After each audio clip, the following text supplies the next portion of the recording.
Be careful what you wish for. Well, all of you knows when old Paddy McFarlane's been drinking, he'll spin him a tale, oozing with bits what is hard to believe, for them that ain't pickled with ale.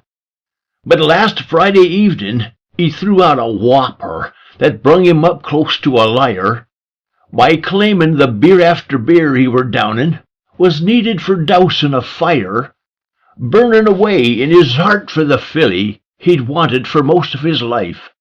But when he weren't looking, some feller from Dublin had taken the lass for his wife.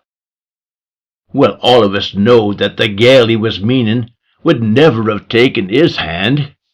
Nay, she would have married that feller from Dublin regardless what Paddy had planned. Well, Kelly's was packed to the gills when that very same feller come stumbling in. He claimed he'd been over at Murphy's a-drinking since 7, and now it were 10. When somebody quizzed him about why he'd come over to Kelly's and started again, he claimed he was meaning to pickle his mind, and Murphy had run out of gin. Anything special that's making you try? The bartender cordially pried.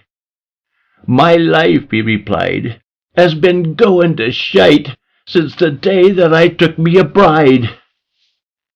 Well, it might be a little bit hard to believe, but the truth of the matter is this. There's times when you're aiming to win a girl's heart that you're far better off if you miss. You see, Paddy were drinking for missing his chance to have married the wife of this lad.